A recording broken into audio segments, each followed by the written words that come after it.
Hello YouTube and welcome back to World of Warships with Wadres, and today's match is going to be the HMS Furious taking on Operation Killerwhale. And hang on to your britches everybody, because it is going to be quite the interesting little match here. One of the things that I always dislike about CVs in operations is that for whatever reason they seem to just kind of go around and not seem to do much. So it was my impression to, or my intention I should say, to kind of try and take as much of the heat off of the friendlies as early on as I could. Unfortunately, on my first attempt, which is this match here, I kind of made some rather dubious choices regarding my actual aircraft usage.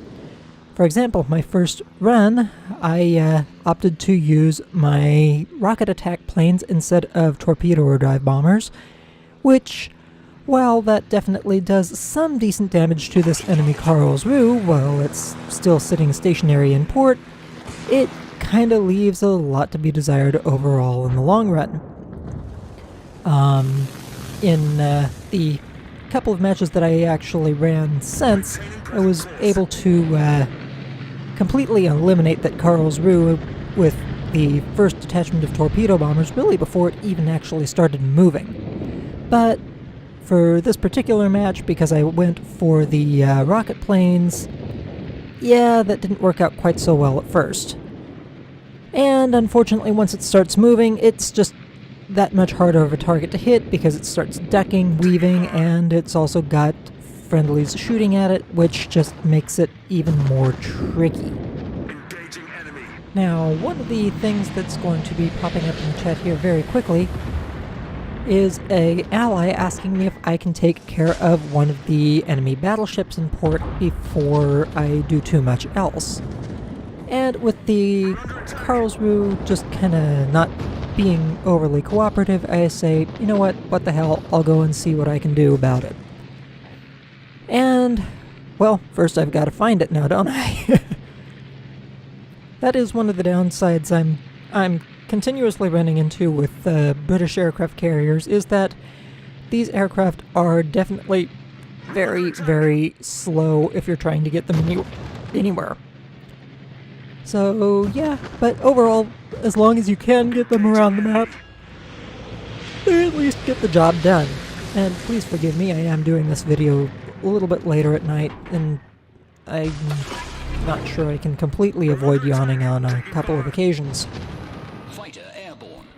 Although, to be fair, the earlier stage of this match really is not all that incredibly exciting. In fact, in a lot of cases it's kind of just like shooting fish in a barrel, just because there's really not any major contention to be had, especially as an aircraft carrier. And as you can see, I kind of get myself right up as close to the harbor as I can without actually being in there, so that I can get my planes up and moving as fast as possible. And you will also note the distinct reliance on torpedo bombers as this match progresses. I've only really used my rocket planes, once so far?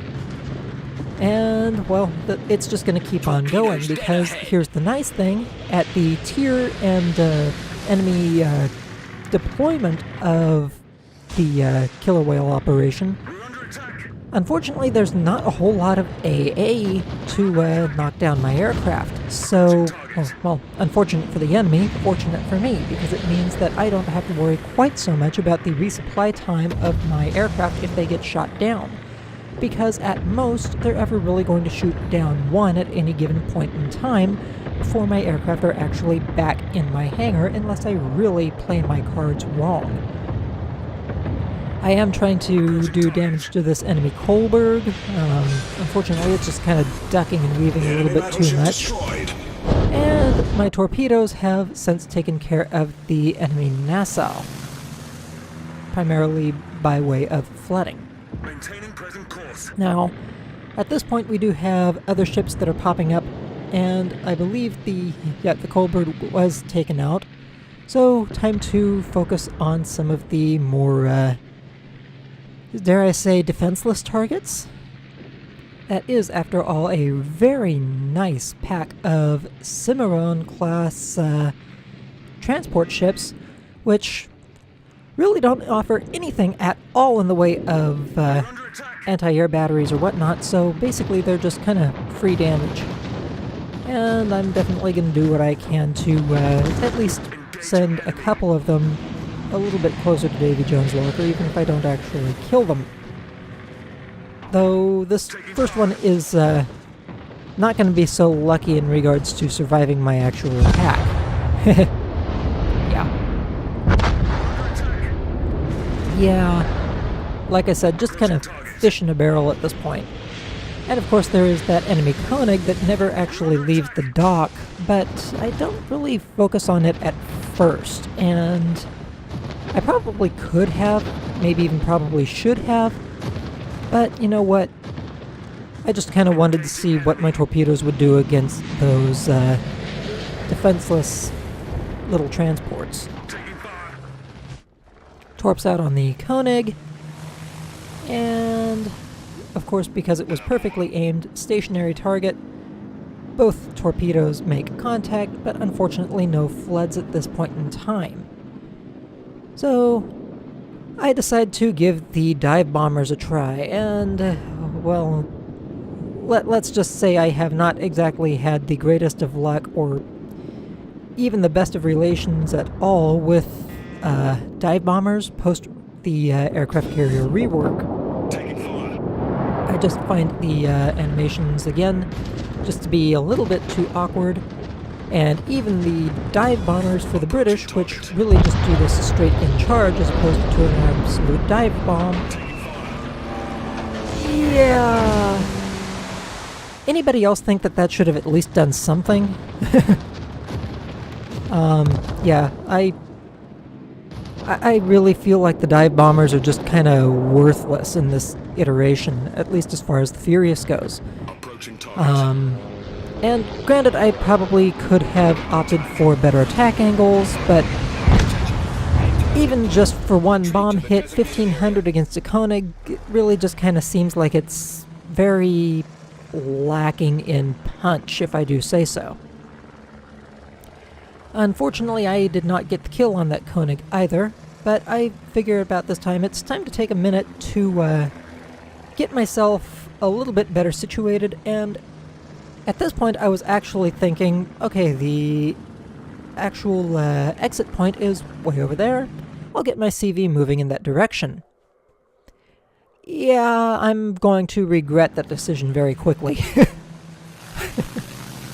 Now, one of the things that I was hoping to do, and I guess I kind of fail at it epically here, is I was hoping to go north and spot out enemy ships that were starting to encroach on the harbor from the north. And, well, again, I tried. I was hoping to, but unfortunately I think what I actually did wrong here was that instead of trying to go all the way over to the coastline and actually verify that ships were there, I kind of pushed my aircraft a little too or I shouldn't... Okay. I did not push my aircraft far enough to actually spot anything that was there, especially if it was a ship that had low detectability, when I probably should have pushed in a little bit farther. Because unfortunately, while the Kolberg is a cruiser, and I know that's what's supposed to pop up over there, unfortunately it's got a very short detection range, so yeah, I probably should have pushed a little bit closer if I actually wanted to spot it. As far as anything else goes, though, I'm trying to figure out why I'm detected. Let's think. Aircraft carrier, surface detected, short range. What could it possibly be? Oh, I don't know. Is it possible that might be an enemy destroyer lurking around anywhere nearby? Yeah, as you can imagine, I've already kind of gone in and said, I think I need to replot my course here and get the hell out of Dodge, because, hey, guess what? There's the enemy destroyer. Yeah, I definitely wasn't doing too good at that particular point in time, just regarding my actual forethought and planning, was I? So unfortunately I was unable to get over and actually assist in doing anything about that Kohlberg. So I do decide, at least initially, to try and get over to do something about this destroyer that is currently attacking my aircraft carrier, while the friendly Budioni tries to get to me and actually offer assistance in destroying it and getting it out of my hair. But enter easier target. At which point I just decide, you know what, screw the destroyer, I'm going for the battleship. I can farm a little bit more damage on it, and I can be a little bit, I can actually take care of a target that's going to contribute to the team a little bit more, while the Budioni, who's finally passed me, actually has the advantage in taking care of the destroyer, which, honestly, I've actually tried torpedoing destroyers over the couple of matches I've had since, and, well, basically they just kind of run circles around my torpedoes without my torpedoes actually doing much of anything. At which point I'm better off just I'm better off just torpedoing the big tubs. So yeah, just basically spending the last little bit of this match trying to do as much damage as I possibly can to any of the dare I say, more critical targets, like the Kawachi, the Kohlberg, and I think the Ishizuchi. And, well, I am going to do at least a reasonable amount of damage across the way, or across the board. And, fortunately, the Budioni does deal with the destroyer, and now that I am also contributing a substantial amount of damage to the enemy battleship, I can actually get my aircraft carrier turned back around and start working over towards the exit area. Hey, but yeah, that destroyer got just a little bit too close, didn't it? Now, I do send up my rocket planes again with the intention of trying to do something about this pesky little Wakatake that is trying to harass my friendly here. And, whoa, that's just a little underwhelming, isn't it? 2 rocket hits, 400 damage on, what is that, a Tier 3? Tier 2 destroyer? Yeah, Tier 3. I think that definitely could have been a lot better from a Tier 6 aircraft carrier, don't you? Yeah, I thought so. Let's try this Tenryu, see what I can get from it. Almost 3,500. That's a little bit more for what I would have expected to see from the enemy destroyer, but you know what? Oh well. I guess that just means I'm not going to be destroying lightly armored targets in any of my CVs anytime soon, doesn't it? Come around on the enemy Ishizuchi, rocket strike there. And I unfortunately did not actually see what my damage count there was. I'm honestly not even sure what the camera actually did there either. But as long as the camera comes back to the ship and back to my planes eventually, I can be happy with that, right? Now, by this point, I've basically just said, you know what, screw it, I'm sticking with the torpedo bombers, I don't care what else happens, because I'm not getting anywhere near the consistency of damage or whatever from, well, basically anything else that I've set up. The torpedoes are just far too consistent, far too good for dealing damage, and the other systems are just so dramatically inefficient. And this applies for both actual co-op matches as well as the operations. It's the rockets, the bombs, they suck! To not put too fine a point on it. The torpedoes are just about the only consistent source of damage any aircraft carrier seems to have right now. And that's about as much as I feel like CV bashing today. Lord knows I could do it all day long. On that note, though, the rest of this match is really just kind of going to be trying to finish off the strategic targets, primarily the battleships required for the operation, and just otherwise trying to Taking fire. get out of the operation zone with at least some semblance of a team intact. Overall, I think we do pretty good, though. We actually get the last 3 surviving members of the team out with time to spare in the long run, and just Engaging enemy. sorry to spoil it for you, we do win this mission with 5 stars, and, well, Taking fire. that's definitely good at any point in time. I do want to apologize for my, dare I say, absence over the last couple of weeks, where I just haven't been putting out too many videos, or really doing much of anything at all with warships, warplanes, very much. An enemy And battleship. that's primarily because, well, for starters, World of Warplanes has their current Blade of Vengeance event going on, where some of the actual event missions, the actual mission styles, battle styles, I'm just not feeling it, to be perfectly honest. I enjoy the regular World of Warplanes battle style, but some of the missions, they just, I don't know, they just aren't quite catching my fancy or keeping me all that interested, dare I say. And of course, World of Warships, the only thing I feel really compelled to play and do right at the moment is missions for the Fly Strike Win event, which, again, those get real grindy real fast. So yeah, just haven't been doing a whole lot with either game the last couple of weeks, and you know what, I've been enjoying the break if I'm being perfectly honest.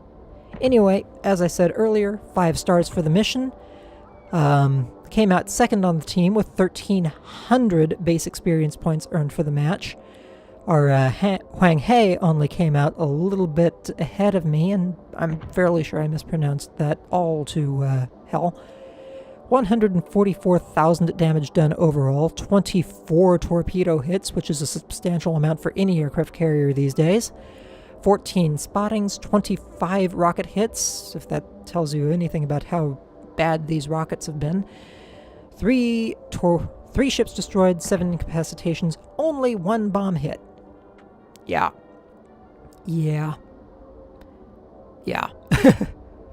Again, second on the team, so definitely did more than my fair share of effort there. 39,000 damage on that Nassau at the start, and just a good spread of damage across a large number of enemy ships otherwise. Unfortunately, not as much as I would have liked from rockets to those destroyers, but you know what? It is what it is. Overall, the damage totals definitely speak for themselves in regards to how effective the individual weapon systems are, I think. 145,000 credits earned net for the match, 3,350 experience points, 202 free experience points, and 3,524 experience points earned for the commander. All of this with no bonuses besides the basic clan bonuses. So, anyway, I hope you all enjoyed this match in the HMS Furious. If you did enjoy it, please do not forget to like and subscribe to the channel for more as I come up with new and exciting videos, and I hope to catch you all again later. Have a good one, and happy hunting out there, folks.